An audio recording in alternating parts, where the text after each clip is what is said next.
once again, we're dancing and singing, but unfortunately, we weren't. Well, Sean was. We weren't dancing and singing at the end of the last race at Mountaineer yesterday. No, but Sean sure was. I feel like we're searching for aliens. You know what I'm saying? Because Yeah, we know they're out there. We just haven't found them lately. I don't know what's going on. That's I been. don't either. I don't either. I Oof. couldn't. I couldn't understand it. So Yeah, I mean, I looked through all those races. Like, I like to go back and review and see what I missed. And quite frankly, I don't know what Sean saw in the four, but whatever he saw in the four, I couldn't find. yeah, me neither. And I don't know what he saw. I mean, the only thing I could find is that maybe it was a sports start off, a layoff, and the last time it ran the four start off, a layoff, it ran its best race. But I'm not even sure that was even accurate.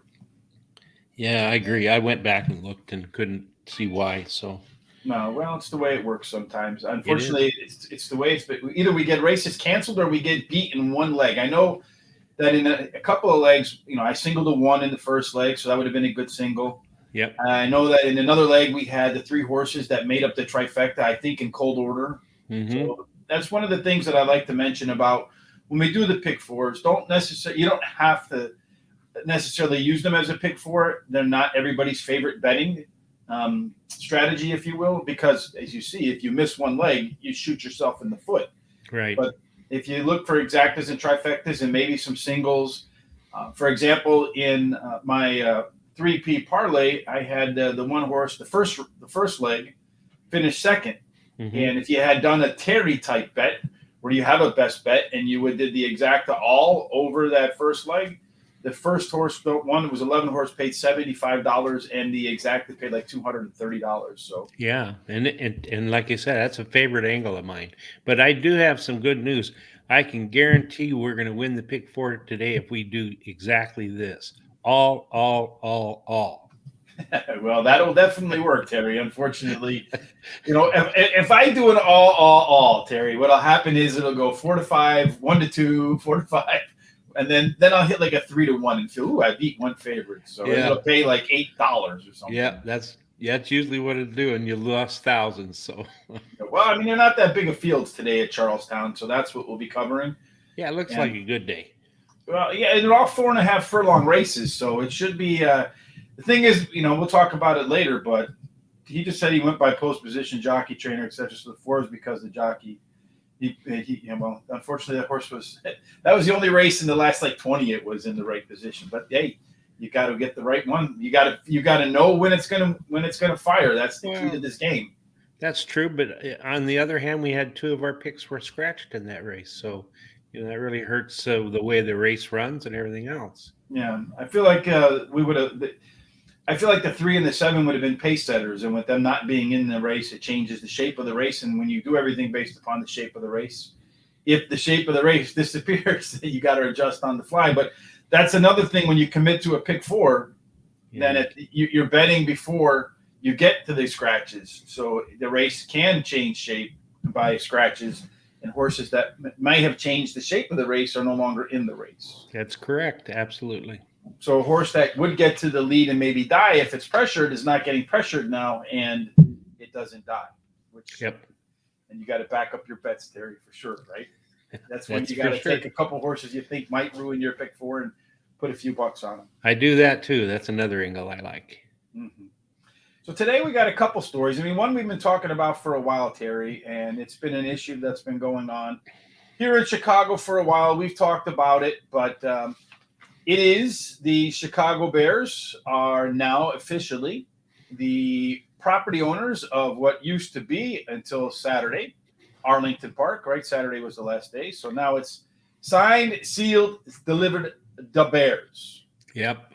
Yeah, it sure is. So, and I'm sure a lot of people are pretty happy about it. And on the other hand, there's lots of people that are very sad about it. So.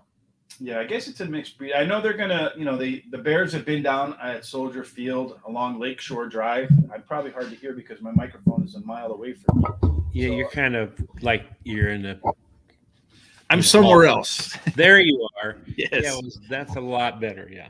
I woke up this morning feeling a little bit somewhere else. I don't know. Have you ever wake up in the morning and you feel kind of like Yeah. I don't know if it's a part of getting older or what. When I woke up this morning, I was like, this is going to be one of those days where I keep stepping on my own feet and stubbing my toes, it feels like. But so the Bears did sign an agreement to buy the Arlington Park Racecourse grounds for $197.2 million. I guess the party that wanted to keep the horse racing there, they're going to have to maybe look somewhere else. Yes, they will. Maybe they will. Maybe they'll find a great place and build a new track. So I have an idea. Maybe they should go down and build a track where Soldier Field is. Yeah, that would be good, wouldn't it? Yeah, it would be good right down there by the museum where all that stuff is. I don't know that there would be enough area there to house the horses and all that, but certainly would be interesting to have something in the heart of the city. Yeah. The Bears leaving the city. Everybody's leaving the city, even the Bears. No one wants to live in the city anymore. I think that's the same with a lot of cities nowadays. So, yeah, I don't know. I mean, it's the Bears want to have a Super Bowl. They can't have a Super Bowl. They have the smallest stadium and all the football. It's an outdoor facility. It's Chicago, January, February. It's not the nicest weather around here at times. I mean, we can have nice days occasionally, but not a whole lot of pleasant weather sometimes in February. That's for sure, Terry, around here. I don't know. For you live in California, so you don't have that problem. No, it's mostly almost always nice here. So, except Hemingway, I think, said that where you live in San Francisco area, the coldest winter he ever spent was summer in San Francisco, right? Was that Hemingway? Yeah. Yep. Mark Twain, I think. Mark Twain. I don't know. Maybe somebody could tell us. Should Google it real quick. Yeah. Yes, we're displaying our culture. Very well, Terry. Right? Yep. All right. Let's talk about another big thing in France this weekend. They have some huge races in the. I don't know if I had Tom here. I'm sure he could pronounce the name of the track, but they have the Arc de Triomphe. I guess maybe that's how you say it. That's a really big race, but that Saturday card at France is a huge card. There's 5 races, Terry, in that card that are Breeders' Cup qualifiers. Wow, I didn't realize that. That's cool. Yeah, it's a huge day of racing. I know Tom and Tom has some scheduling potential conflicts. We usually do that Friday international show, so we were going to focus on this. If he can't make it, he for sure is going to at least do his weekly write-up, so you'll know which horses he likes in the French races. And Tom's usually pretty good at finding a couple good prices in there. Yeah, he is. You know, I pay attention to his picks all the time because he's very good at that. Lately, I've been kind of creeping up on him. Maybe I got to use the same sort of handicapping angles I use over there that I use over here. Seems like finding winners over there sometimes a little bit easier for me. Yeah, well, maybe I should go back and help you guys once in a while, as I did fairly well. I think it was beginner's luck, but I did fairly well when I spent a couple of days with you. So yeah, maybe I'm running out of beginner's luck over there too. So we'll see. All right, Terry. So of course, the next thing on the agenda, as always, is your best bet of the day. How did your picks lay out yesterday or play out? I'm happy to say my best bet of the day won. And it was the first race, number 9, paid $4.20, $3, and $2.20. Other 2 horses did not get in the money, but at least the best bet won. So if you back that, you made more than 100% on your money. And then number 5, today, Terry's best pick of the day is at Delaware Park, the 6th race. I like number 5, Daria's Angel. Won her last race at today's distance and has the highest last race speed rating. She has a bullet workout on September 18th at Monmouth of 3 furlongs, 36 breezing, the best out of 11 workouts. And then second choice is number 2, Flight to Shangri-La. Has won her Shanghai, I think. Flight to Shanghai. Oh, I'm sorry, Shanghai. I should put my glasses on, huh? Well, it can help sometimes. Has won her only started Delaware Park and drops in class today. And then number 3 is Misty Taste, ran second in her last race, but had an excuse as she had to steady pretty badly at the start. She's won 3 out of the last of her 4 races. So there You know, as go. handicappers, I wonder if we could put down excuses. Yeah. That got scratched. I meant to write down the 2. Really, I wrote down. I can't read my own handwriting. Or I Something forgot like that. I forgot to wear my glasses. Yeah, so the dog ate my homework, right? We could be Yeah. like that. Yeah, Someone sure. else rubbed the ointment on the horse. We could Yeah. do that. Yeah. It seems to work for some people. I mean, it may not It work for does. you and I, for sure. Well, today we're going to go to Charlestown, Terry, for our Fly 4. Yep. That's we decided we were going to do all night racing, and then it turns out that not only were we going to do all night racing, but tonight it's going to be all 4.5 furlong racing, Terry, which I find kind of interesting. I don't know, where is the break line between quarter horse races and is it 400? Is it 4 furlongs? Anything under 4 furlongs It's, is 600 yards. Yeah, 600 yards. Yeah, or 870. I'm sorry, 870 yards, which is just shy of a half a mile. So it's a little under 4 furlongs then. Yeah. So anything 4 furlongs and over is considered a thoroughbred race, and anything under is considered a quarter horse race. I don't know how that works, but I don't either, but that's probably right. So race 5 at the Charlestown track is where we're going to get started. And race 5, as I mentioned, is 5.5 furlongs. And they run a ton of them at Charlestown, Terry. They've run about 405 of them since January when the meet started. That's a lot. Yeah. So any kind of bias that you see here counts, right? It does. It does. So absolutely. In those 400 races, about 85% of the time, a speed horse wins, and damn near 60% of the time, a horse with that gets to the lead wins. So yes. Yeah, 58% of the time out of 400 races. So if you do the quick math, 60 times 400, about 240 of the 400 have won on the front. That's Speed correct. kills. So who do you think is going to be the first out of the gate and making them the first to the finish line, Terry? I think number 1 being me. Showed a lot of speed last race at Charlestown and finished 3rd versus similar. And the big difference that is this time it's 4.5 furlongs. Last time it was 6.5 furlongs. Mm-hmm. The shorter distance will help the improvement, and he has the best dirt speed among today's starters. What I like about this horse is he dropped for the first time from like a maiden claiming 25,000 down to maiden claiming 12. Mm-hmm. So now he stays at that level. Like you said, he showed speed early on. This is the 3rd time off a layoff, which is a bit of a concern for me because the last time the 3rd race was a big drop off from the 1st and the 2nd in the cycle. But I do like the fact that it's cutting back, and I do like the fact that internally its numbers improved. It's still 0 for 14. So, I mean, it's a anything can go kind of race, I think, here, Terry. Don't you agree? Oh, yeah, absolutely. I think it's pretty wide open. So, So for me, there's a heavy favorite in this race, if I remember correctly, Terry, the 4-horse, Bosey. Yes, Bosey, yes. I kind of want to beat him because, it made in claiming 12-5 at Charlestown. I don't think any horse ever deserves to be 7-5, but I always bet my name, Terry. And the way handicapping is going, it's probably not the worst thing to do. Right. Richie's BL. Yep. Mm-hmm.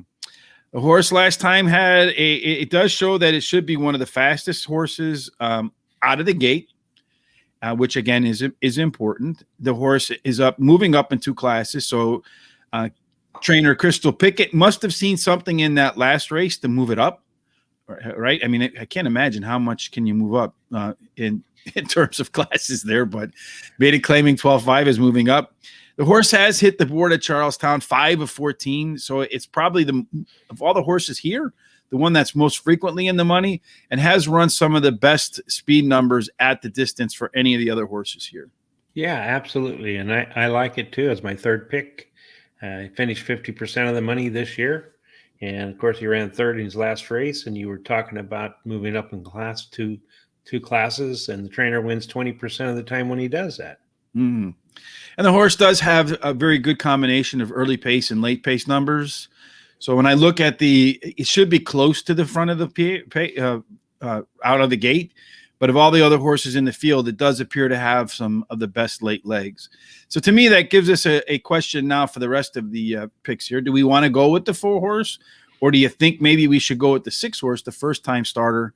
Although those workouts are kind of to me, but Yeah, I have both of them in my picks, but I'm afraid of not using the 4 because he does have the highest last speed rating. He drops in class. His early running style will help his chances, and he should improve at this shorter distance. So, and it's another horse making the third start off a layoff, which is, a classic handicapping angle.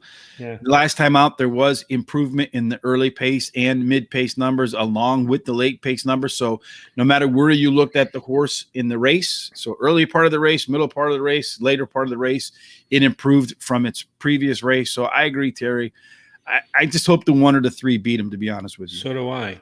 And as far as the 6 goes, he's a first-time starter. Dam has had a winner out of one starter, and the trainer wins 21% of the time that he starts a horse in maiden claiming races. But I'd like to put it off to the side. Yeah, we'll put it off to the side as a scratch replacement. So if the 1, the 3, or the 4 scratch, then go ahead and use. We would suggest maybe using the 6. Right. So again, now we'll move on to the next race, Terry, unless there's absolutely something you want to lock in here. No, that covers everything I want. So race 4, race 6, again, 4.5 furlongs, claiming 5,000 non-winners have won the last year since March 29th of 2021. So not even that long. But this is 3-year-olds, non-winners of a race, like I said, since March. In any case, in a year. So the ones that haven't won since March actually get a 2-pound allowance. Who do you like here, Terry? I like number 6, G Daddy. He studied at the start and was ranked in his last race. So I'm going to ignore that race. He has a lot of early speed, which should help him in this race. And the trainer jockey combo in the last 14 days has the record of 2 wins out of 2 starts. 2 wins out of 2 starts. So I have the 6 horse in my picks as well, Terry. Okay. I agree with you that the 6 horse is probably the one to beat in this field. He has 9-5. He is the morning line favorite. I agree that last race was a mess, but the race before that was a mess too. So that concerns me a little bit. But if the horse does run back to some of its previous form, like it ran at Parks or ran at Delaware, then the horse should probably run away with this race. Yeah. The question is, will he go back to that form? The trainer and jockey combination have run together 13 times in the last 2 months, winning 7 of them. So they don't really team up that often. But when Kevin Patterson and Gerald Almadoiver, however you pronounce that, when they team up, they do tend to win. Again, I'm looking at pace here, Terry, coming out. And to me, you got to look at the horses that can be the fastest. And according to the pace analysis, according to the numbers, I looked at it. Honestly, I'm so frustrated. I probably spent 3 hours going through these 4 races to try to find horses that could do well. I'm looking at the 1 horse, Terry, Gattising. Mm-hmm. The horse last time did win its race, so that kind of concerns me because it does not have a history. It's got 5 wins and 60 starts, so all of them at Charlestown. So going back-to-back W's is a little bit of a concern to me. But when I look at the race, I look at the fractions, I look at the pace figures, I look at all of the above, everything improved. So I'm hoping to catch a horse that's in form. And a lot of times when you find these horses that kind of like plod along and then all of a sudden they hit form, they tend to stay in form for a race or 2 afterwards as well. Yeah, I agree. It's my 4th pick. Made a massive improvement in the speed rating from the race before last to the next race. The only thing concerned me is it hasn't had any workouts that I can see since March. Yeah. So, well, I mean, it ran just about 20 days ago, so I don't. Yeah. A lot of these horses don't work out though in between. If you look down the lines, almost none of them do. It's like it's like they're pickup basketball players, right? They don't practice, they show up, they run, and then however they've finished. That's probably another reason why it's a little bit more difficult to handicap some of these off tracks. And they run them quite often, with shorter times between races too. And they have, I think, non-listed workouts too. Yeah, so I like the one. The one's a good choice. So. And what else do you like? I like number 5, Frank's Legacy. Comes in from Mountaineer, where he won 2 out of his last 4 races.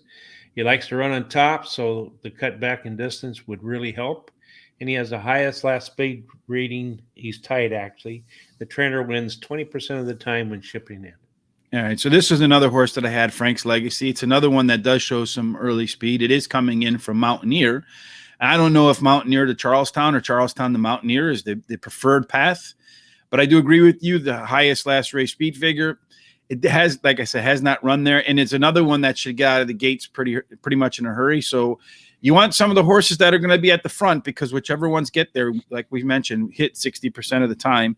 Those are the picks that I had for me, Terry. I didn't have anything else in my pick 3. Is there any other horse that you like? Well, one that's kind of lukewarm for me is number 3, Fluent in Sarcasm.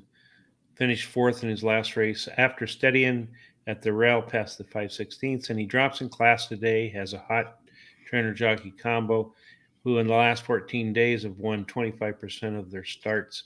They've actually been in the money 11 out of 12 times. So That's pretty solid. Pretty solid. So I like that horse, number 3, and I'm going to lock that one in.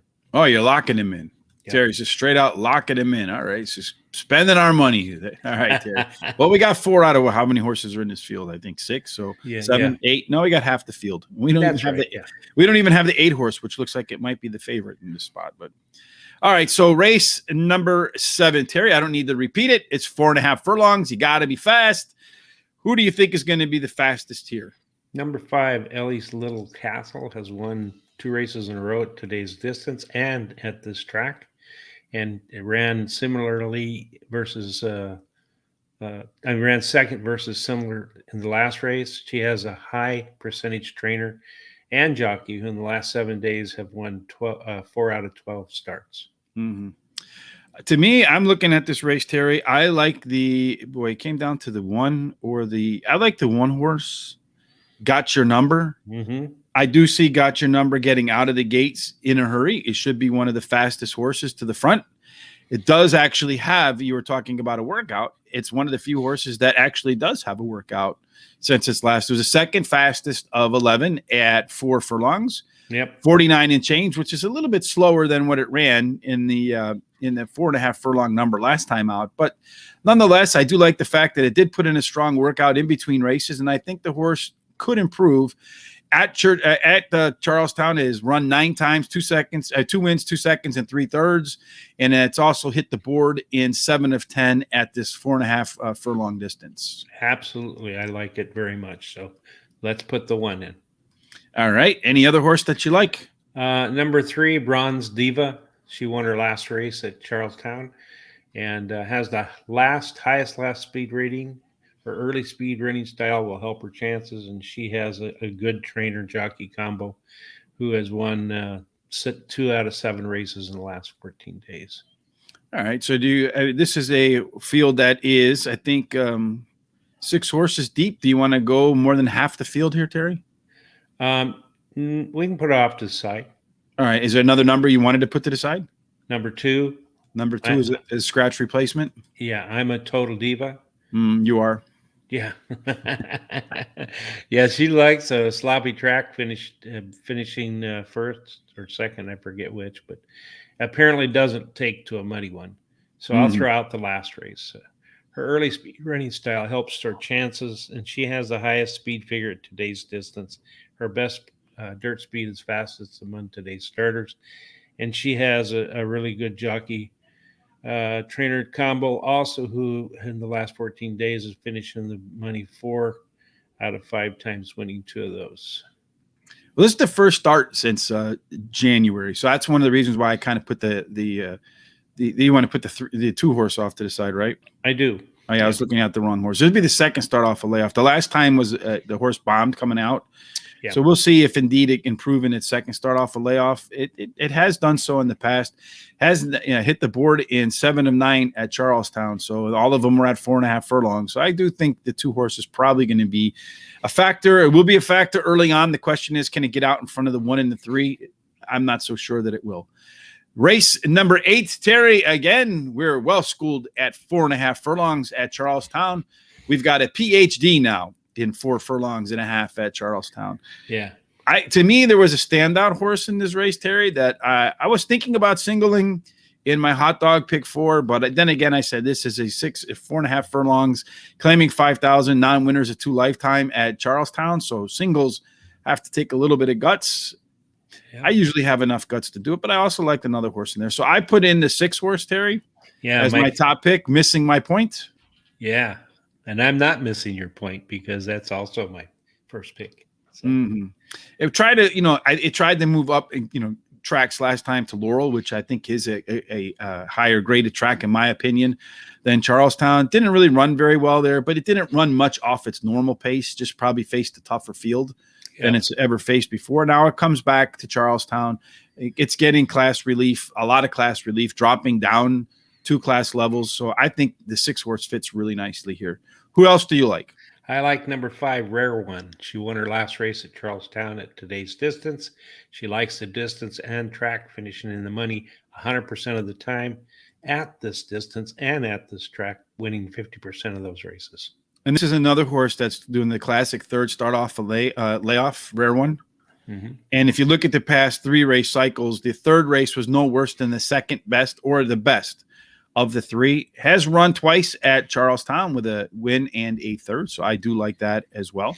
And I look at the early pace numbers in this race here. It should be, I think the 6-horse gets out in front of the 5, but I think the 5 is the one that's biting the tail along the way, Terry. Yeah. So I think it's going to go 6-5 out of the gate, and one of those 2 probably has a good chance to win. And the 5-horse, you're getting good odds in the morning line at 12-1. I don't know if it'll be 12-1 when they go out of the gate, but I agree with you. That's another pick that I have. I also like the 1-horse here, Terry. Absolutely.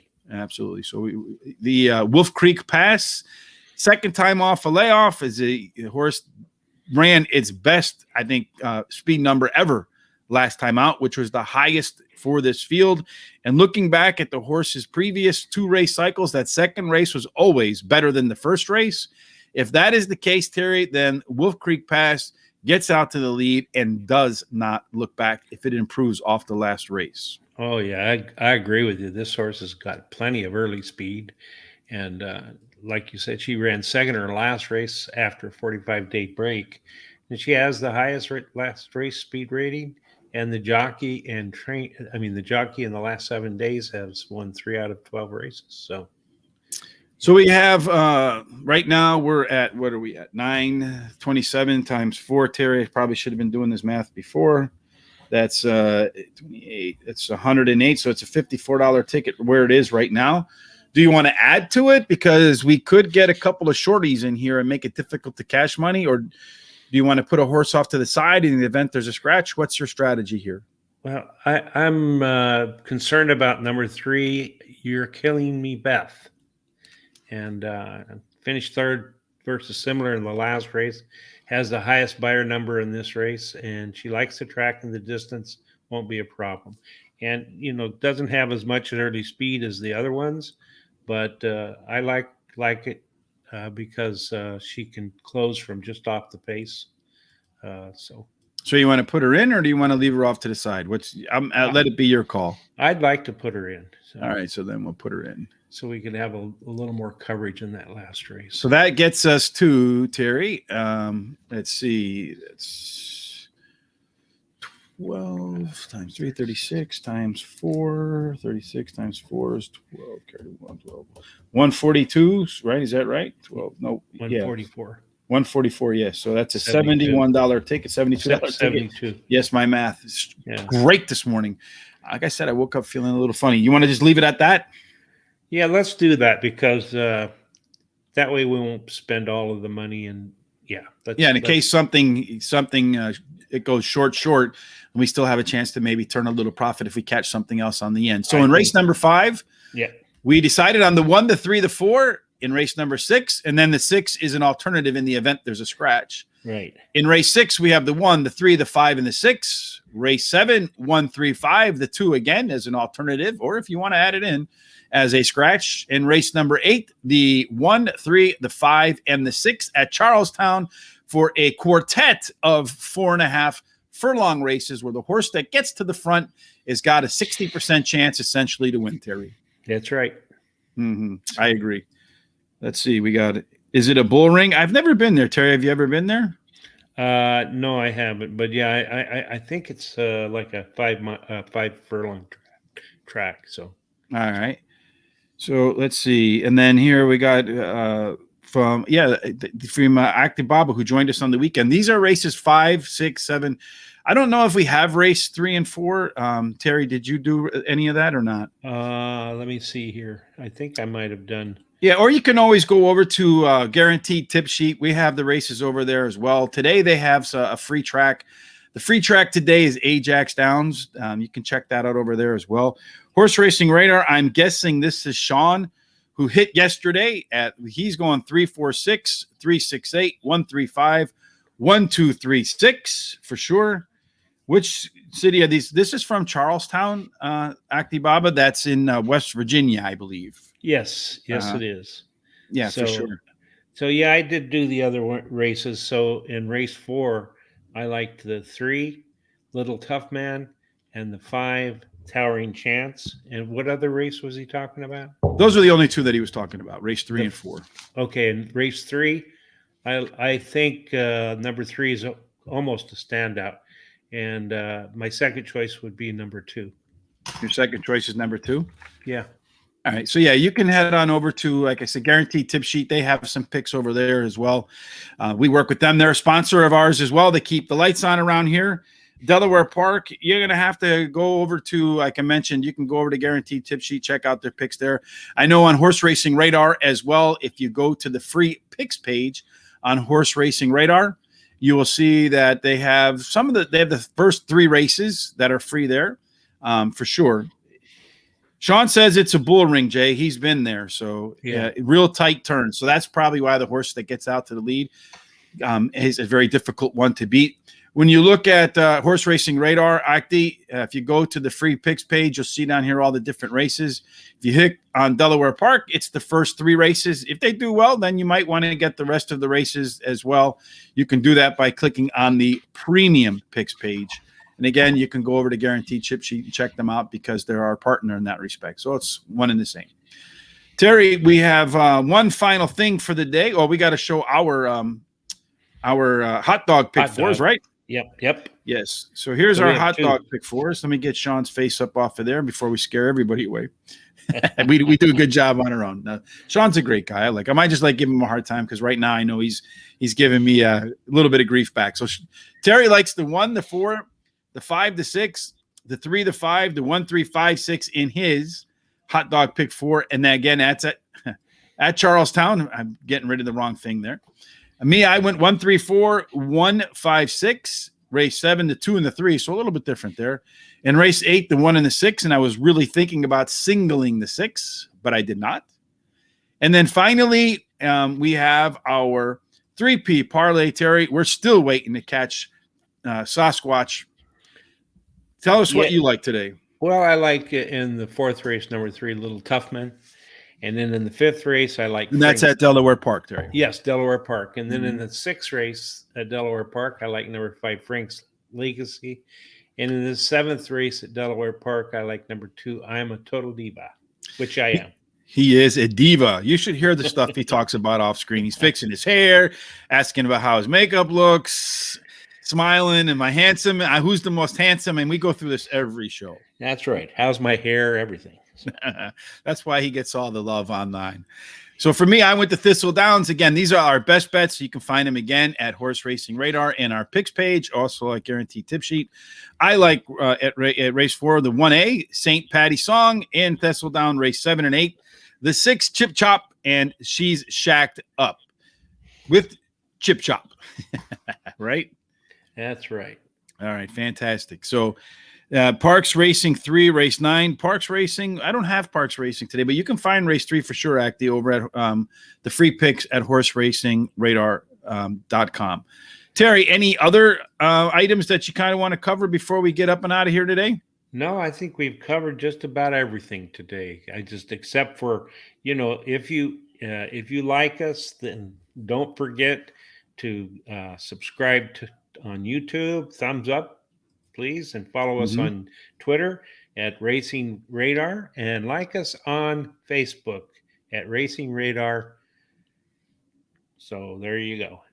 I haven't really gone through Parks today. Terry, did you go through Parks today? I did not, but no, I didn't do Parks today. So yeah, unfortunately, neither one of us handicap Parks today.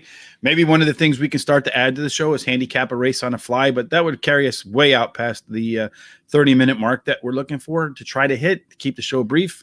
Yeah, just make sure you go over. I know, like I said, Acti, if you go over to the horseracingradar.com and hit the free pick. So I can do that right now real quick and tell you who they liked in the third race at Parks. So hold on one second. The free picks for Parks, race number 3 is, and again, go over to Horse Racing Radar. You'll catch the first 3 races for free on every race that's running that day. Race number 3 at Parks. Okay, now here it goes. Race number 3 at Parks. You'll find these picks at our premium picks and also like guaranteed tip sheet. At race number 3, they like the 1, the 2, the 5, the 6, the 7, and the 3. So that's race 3 at Parks. All right. Yep. Sound good, Terry? It does. It does. Sounds very good. So, Like Terry said, make sure you like us on Facebook, subscribe on YouTube. If you like what you've seen, thumbs up at both would be fantastic. A like. Also follow us on Twitter, all at Racing Radar and Horse Racing Radar TV at on YouTube. Terry, we'll be back in 23 and 30. Tomorrow we'll be covering Churchill Downs for our pick 4. Like Absolutely. Sean, if you want your pick 4 on the site, throw it up on our Facebook or Twitter page, or email me it directly at gtsrichb@gmail.com. Yep. Sounds As good. always, folks, we hope you have a fantastic, what day is it? Hump day. I like that Geico commercial for sure. Yeah, I do. And may all your picks end up in J. Marco's winner circle. Absolutely fantastic. We'll see you tomorrow in 33 and 30, Terry. Okay. See you tomorrow. Be good.